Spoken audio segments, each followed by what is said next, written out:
Hey guys, this is a spare of the moment video because I just had the idea now because I was going through a bunch of art supplies and I just wanted to give like my 2 cents on a couple of materials that I had gotten throughout the years that I am not a fan of, and I just want to give people fair warning before they buy them to just be wary of, yeah, I guess the quality and such of them. And, you know, just because something is sold at an art store doesn't necessarily mean that it's the best of quality, and that absolutely sucks, especially when you're a young artist. So I just wanted to, I guess, give my 2 cents on some of the things that I have that I'm not a fan of. So, I recently, realized that a lot of fine liners are not the best quality, to work with. This pen actually spurred the whole idea for this video, because it's not even like I got this pen recently, but I am still infuriated by it because it sucks. And I have a Micron here because I think that the quality is very similar to the Micron. I think that this has actually a much thinner line, but I can't even show it to you because the entire pen is broken.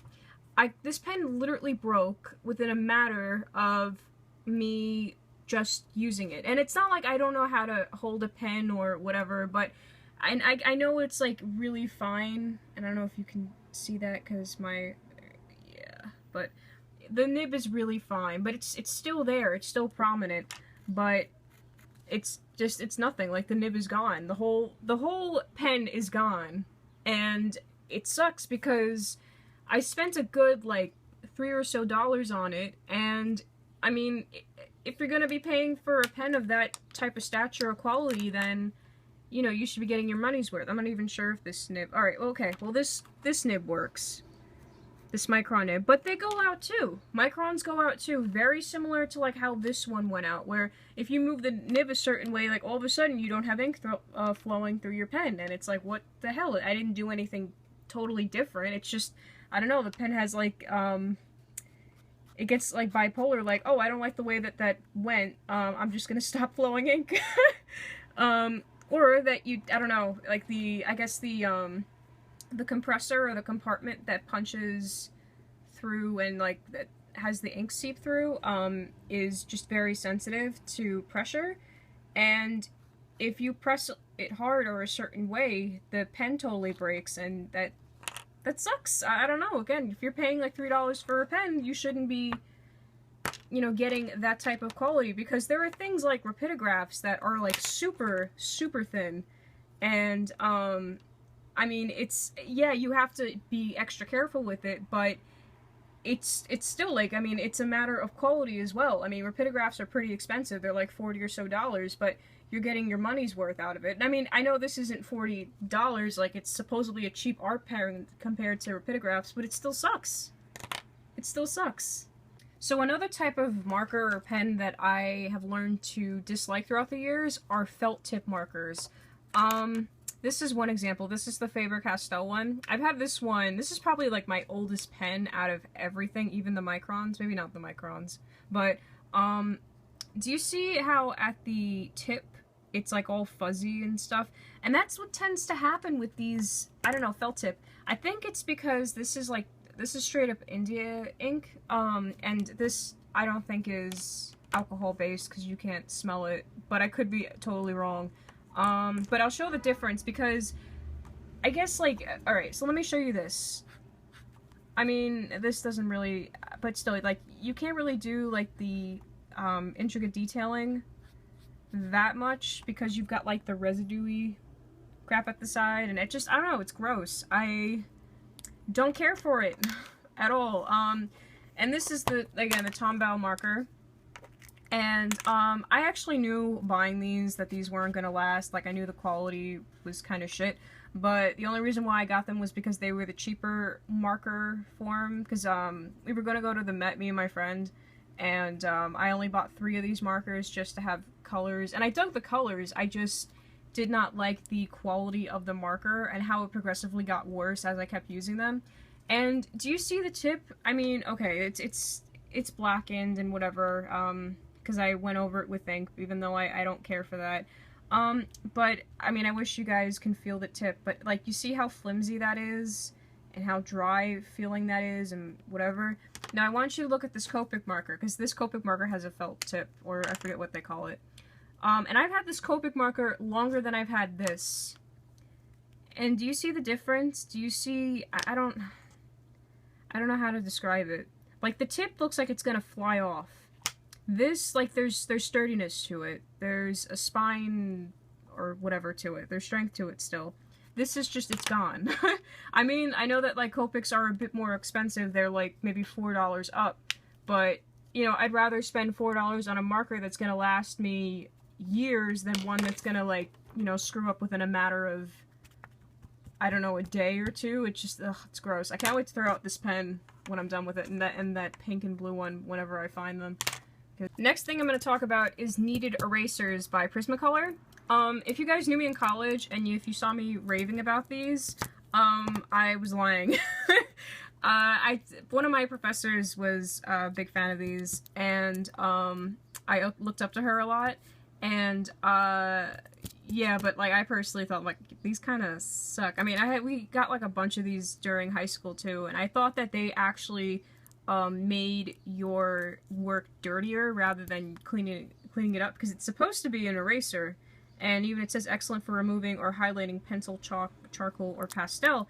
It's supposed to act as an eraser, and I think it's gross. I think the material feels weird, it smells weird, and I think it dirties up the drawing more than actually helps it. And I got this in a pack. I don't know if you guys can see this. This is an old Parmesan bottle. Like I said, I save containers. These magic rub erasers, I have a crap load, and that is because at my old job, which was going out of business, the store was going out of business, they had a bunch of these, like a pack of these for 3 that were for 25 cents. These things for 3 usually go for $2.99, so they're about $1 each. I got these for 6 cents basically. It was pretty great. And I actually have a whole bunch of them probably scattered like all over my room, so that's not even half of the shit that I have. Anyways, so at my other job, I was talking to a guest or a customer, and they were saying that, because they picked up a package of these, and they were saying, because something with like a typewriter or whatever, India ink, they were saying, oh, I see that this goes through India ink, is that true? And I read the packaging and I'm like, no, because I've worked with India ink with these, and if anything, like, it fades the color a little, but it does not erase it completely. So I just want to give a heads up to that, because, or I don't know if, like, I'm just not, I don't know, I'm not putting in the effort, but that's a straight up lie, Prismacolor. Why do you advertise that? Anyways, so that's that. And the last thing I'm going to be talking about is actually marker paper. Unless I haven't tried one out that is not similar to this and Copics, because I think that this paper is very similar to the Copic paper.